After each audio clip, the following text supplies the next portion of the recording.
दिनै जौगान हाबाफारि लादों बबे जायगायाव जादों? थाफ्ला जरा तामुलपुर होननाय गामि बैरालि प्राइमारिनि BPF दोलोनि प्रेसिडेन्ट सेक्रेटारि लाइमोन हान्जानि प्रेसिडेन्ट बिथांमोना जोंनि UPPL दोलोनि प्रमद बर' बिथां दैदेननाय सोरखारखौ मोजां मोननानै जयैनो खामानि मावनो बिथांमोना आवगायबोदों आरो जोंना जयैनो जाफैदों दिनै बिथांमोनखौ आं खोब आंनि गोसो गोरबोनिफ्राय बरायना लादों आरो जों ज' आरो खौसेथि जानोबा इउनिटि जानोबा जों ज' जाथारनांगोन खारन बेनिखायनो जे बिथांमोना जे दिनै बे गासैबो खोथाखौ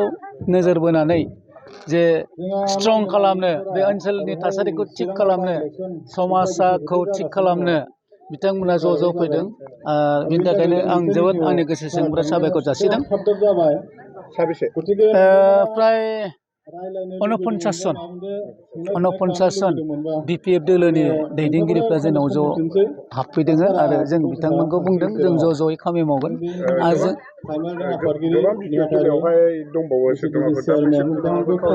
ना फ्राय जायफोर दङ बिथांमोना फैगोन बांद्राय गैला सिदिलि बिदिलि जाजोब्बाय बिथांमोननि गेजेराव दैदेनगिरिनि एसे अभाब जाबाय खारन थांनाय 17 बोसोराव जे मावदों बिथांमोननि मावनायखौ बयबो रियेलाइज खालामनानै दिनै सोलायनाय मोनसे लुगैदों गुस्लायनाय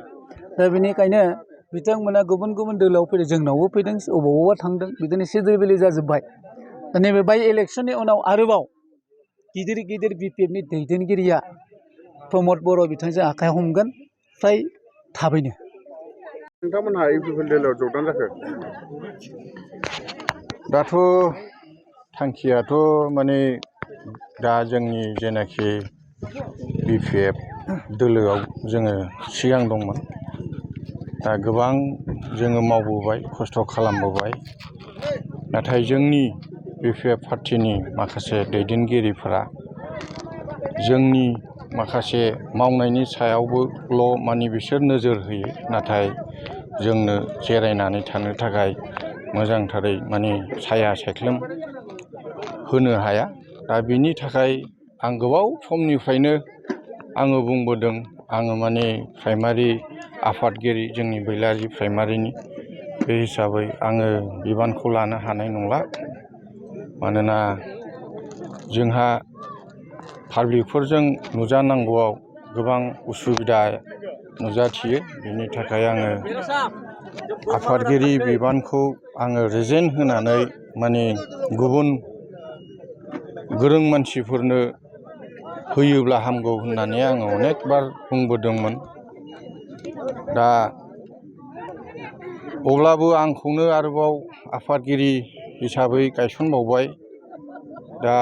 बे हिसाबै माने नारसिन जानाय हिसाबै आङो आरोबाव बिबानखौ नाजावनानै लाबाय नाथाय आङो नाजावनानै लादोंब्लाबो आङो माने गोसोआव गोजोननाय गैयामोन मानोना जोंहा क'क्राझार वेस्ट 29 नंआव जोंनिनो BPF पार्टिनिफ्राय सासे MLA रबिराम सार देरहालांबाय दा जोङो रबिराम सारजोंबो जोङो लोगो हमनो जोङो कन्टाक्ट खालामहरो जेब्ला कन्टाक्ट खालामहरो अब्ला थाफाग्रा बिथांमोना जोंखौ होनहरो फैथ'यैया गाहाम जागौ माने गैथ'वा बेस्थ' बेफोरबायदि होनहरो नाथाय जोङो गावसोर बुङो माने उनाव जोङो खोन्थाहरगोन होनो ओमफ्राय खोन्थाहरफिना दा बेबायदिनो बहुद बायदि मैया फिसा फिसौ बिसयफोरा आंनि सायाव गोग्लैयो आरो दा बे हिसाबै आङो आंनि BPF दोलोखौ सिगांनि BPF दोलोखौ नागारनानै दिनै बे बेलासि समाव आङो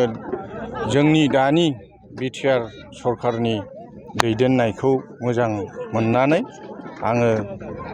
दिनैनि दिनाव आरो बे बेलासि समाव आङो UPPL दोलोआव जयनिं जाबाय मोननो हागौ जोंनि BPF दोलोनि दैदेनगिरिफ्रा दा दुखु मोननानै मा जानो खारन पार्टिखौ सायख'नानै लानांगौआ गावबागाव बेक्तिनि सायावसो थायो बेबायदिनो आंबो दिनै UPPL दोलोखौ मोजां मोननानै आंबो फैबाय लोगोसे आंजों जायफ्रा आंनि मावनायखौ नुबोदों आरो आंजों खस्थ' खालामफाबोदों आंखौ जायफ्रा मोजां मोनदों बिसोर आंजों फैफाबाय बरंसो आं रावखौबो